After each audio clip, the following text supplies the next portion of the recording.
নমস্কাৰ ষ্টুডেণ্ট আজি আমি ভইচৰ বিষয়ে অলপ জানিম আহা ভইচ মানে হল বাক্য the quality of a verb which gives importance to the action or to the door of the action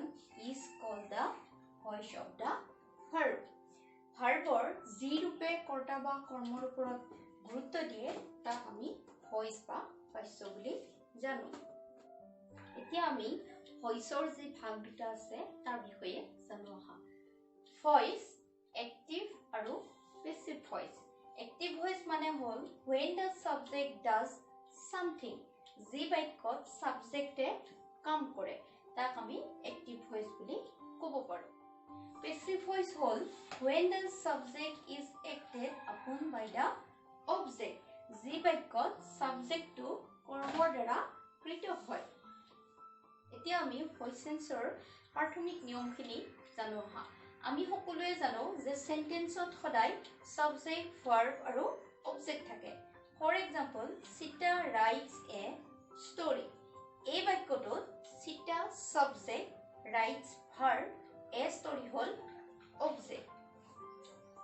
এতিয়া আমি চাও হা কেনেকৈ এটা বাক্য এক্টিভ ভয়েসৰ পৰা পেসিভ ভয়েস কৰিব পাৰি Sita writes a story. Yate Sita hol subject,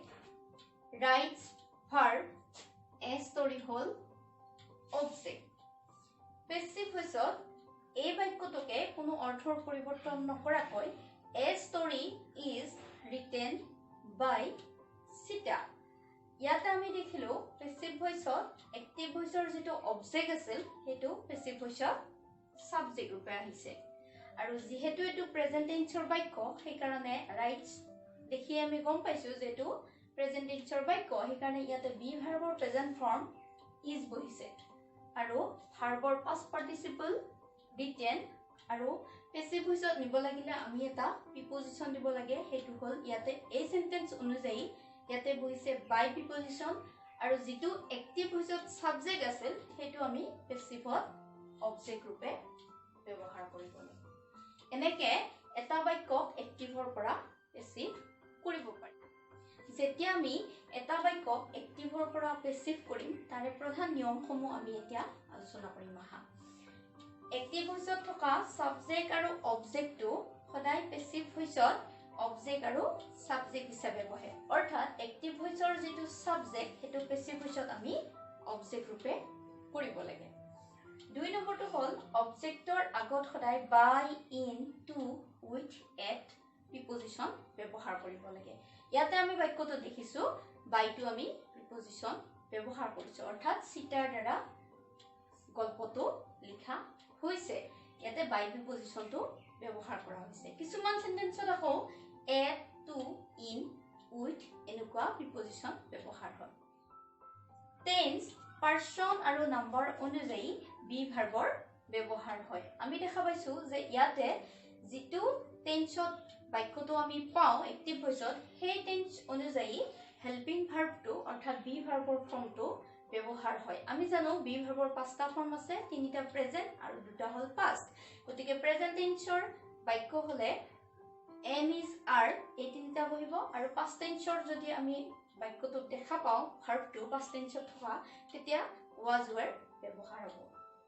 ভাৰ্বৰ past participle form ব্যৱহাৰ হয় আৰু এটো এটা মেইন কাৰণ হয় যে ভাৰ্বৰ সদায় পাস্ট পাৰ্টিসিপল ফৰ্মটো অৰ্থাৎ ভাৰ্বৰ থাৰ্ড ফৰ্মটো ব্যৱহাৰ হয় ৰাইট ৰুট ৰিটেন গতিকে ইয়াতে আমি ৰিটেন শব্দটো ভাৰ্বটো ব্যৱহাৰ কৰিছো এক্টিভৰ পৰা পেসিভ কৰোতে আমি জানিব লাগিব যে আই যদি এক্টিভত থাকে তেতিয়া পেসিভত হ'ব মি ইউ এ থাকে সি হার হি হলে হিম হ'ব দে হলে দেম হ'ব উই হলে আজ হ'ব ইট হলে ইট হ'ব আৰু হু হলে হুম হ'ব এনেকে এক্টিভ ভয়েসত বাক্যত যদি আমি এই কেইটা ওয়ার্ড পাও তেতিয়া হলে পেসিভত এনেদৰে চেঞ্জ হয় এতিয়া আমি টেন্স অনুযায়ী কেনেকৈ এটা বাক্য এক্টিভৰ পৰা পেসিভ কৰিব পাৰি চাও টেন্স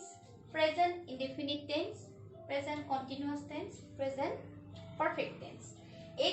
টেন্সত আমি কেনেকে এক্টিভৰ পৰা পেছিভ কৰিব পাৰি চাও আহা ৰুমন টিচেছ ইংলিছ এক্টিভত এই বাক্যটো আছে প্ৰেজেন্ট ইনডিফিনিট টেন্সত গতিকে আমি আগতে দিয়া নিয়ম অনুসৰি পেছিভ কৰোতে ইয়াৰে অবজেক্টটো সাবজেক্ট হ'ব English is taught by Ruman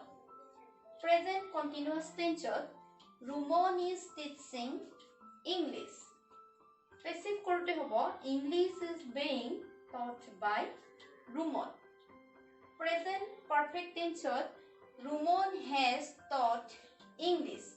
এতিয়া আমি পেছিভ কৰিলে হ'ব English has been taught by Ruman এতিয়া আমি ফাৰ্স্ট টেন্স অনুযায়ী এক্টিভ আৰু পেছিভ ভয়েছৰ নিয়মখিনি জানো আহা past indefinite tense Ruman taught English English was taught by Ruman first continuous tense Ruman was teaching English passive ভয়েছত হ'ব English was being taught by Ruman past perfect tense Ruman had taught English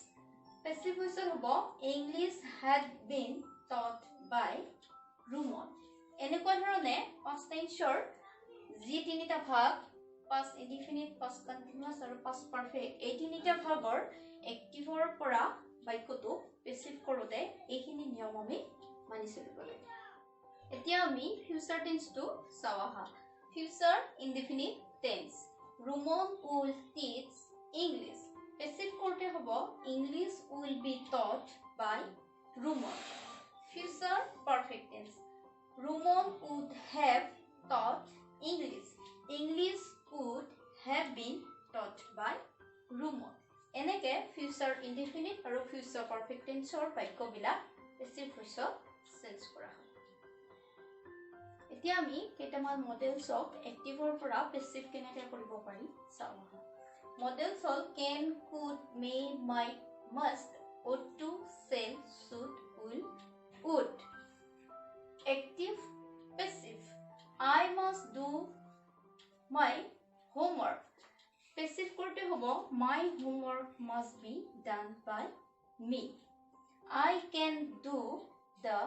work can be done by me we ought to love our land passive korte hobo our land ought to be loved by us we must help you passive korte hobo you must be helped by us এনেকা আমি models বুৰক এক্টিভৰ পৰা passive কৰিব পাৰো আজি আমি voice টেন্সৰ যি দুটা ভাগ এক্টিভ আৰু পেছিভ ভয়েছৰ বিষয়ে আমি আলোচনা কৰিলো তাৰ পৰা অলপ হলেও তোমালোকে উপকৃত হ'ব পাৰিবা বুলি মই